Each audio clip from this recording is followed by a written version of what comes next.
عرفہ سے واپسی پر سرکار دو عالم صلی اللہ علیہ وسلم مجروح خاطر ہیں۔ حضرت عائشہ فرماتی ہیں میرے آقا گھر تشریف لائے، چہرے پہ حزن و ملال کا تاثر جھلک رہا ہے۔ میں نے سلام عرض کیا تو آقا نے کوئی جواب نہ دیا۔ میرے دل کی دنیا پہ قیامت ٹوٹ گئی، تڑپ کر دوسرے رخ پہ آئی، پھر سلام عرض کیا۔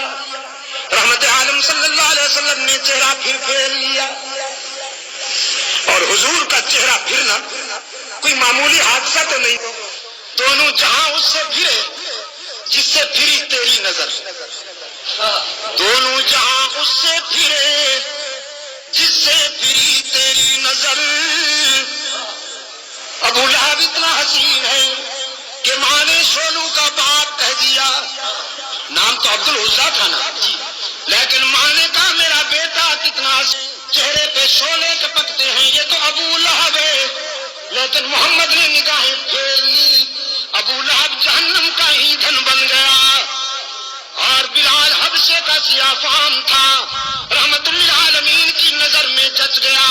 عرش پہ چلتا ہے تو جوتے کی آواز عرش پہ سنائی دیتی ہے۔ دونوں جہاں اس سے پھرے جی تیری نظر، اور جسے دیکھا اسے دونوں جہاں دیکھا دیے۔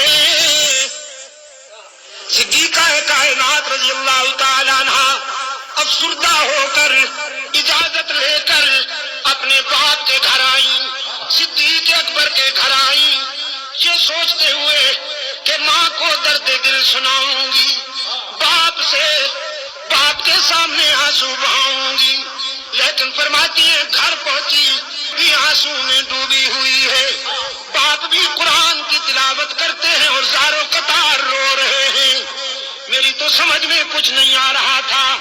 دیکھا منافقین کا پراپگنڈا کیسے کیسے مبتلا کر دیتا ہے۔ فرماتی ہیں سمجھ میں کچھ نہیں آ رہا تھا کہ میرے گھر کیا قیامت ٹوٹ گئی۔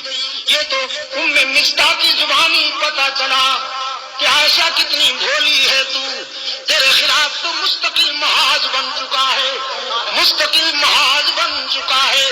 تیری کردار کشی کے لیے لمبی چوڑی دلیلیں دی جا رہی ہیں، افسانے گھڑے جا رہے ہیں، کہانیاں گھڑی جا رہی ہیں، قسمیں اٹھائی جا رہی ہیں کہ عائشہ ایسی ہے، عائشہ ویسی ہے، تجھے تو پتہ ہی نہیں ہے کسی بات کا۔ فرماتی ہے میں اس قدر متاثر ہوئی کہ بے ساختہ بخار میں مبتلا ہو گئی، گھر کے اس کونے میں چلی گئی، مصلی اٹھا کر، کمل اندھیرا تھا، تنہائی تھی، ماں نے گھبرائی ہوئی بیٹی کو مصلی اٹھا کر جاتے دیکھ سوچا کہیں جان سے نہ مار ڈالے خود کو، پوچھا بیٹی کہاں جاتی ہو؟ عائشہ نے کہا چپ رہیے، گھبرائیے نہیں، ہائی کورٹ تو ناراض ہو گیا ہے، ذرا سپریم کورٹ کا دروازہ کھٹکھٹانے جا رہی ہوں، اب اس کے دروازے پہ آنسو بہانے جا رہی ہوں، جہاں آدم روتے ہیں، زکریا روتے ہیں، ابراہیم روتے ہیں، یونس روتے ہیں، اور سب کے آنسو پوچھے جاتے ہیں۔ آج اس کے محبوب کی عائشہ بھی آنسو کا نذرانہ لے کر جا رہی ہے، اللہ کی عدالت میں اپیل کرنے جا رہی ہوں، میرے معبود میرے کردار کو کوئی اور جانے یا نہ جانے، لیکن تو میرے کردار کو بھی جانتا ہے، افکار کو بھی جانتا ہے۔ یہاں عائشہ نے آنسو کی برسات میں اللہ کی عدالت میں اپیل کر دی، وہاں رحمت عالم اللہ علیہ وسلم نے صحابہ کا اجلاس بلا لیا، صحابہ کا اجلاس بلا رکھا ہے میرے آقا نے۔ فرماتے ہیں بتاؤ کیا کروں، عائشہ کے معاملے میں رائے دو، کیا کروں؟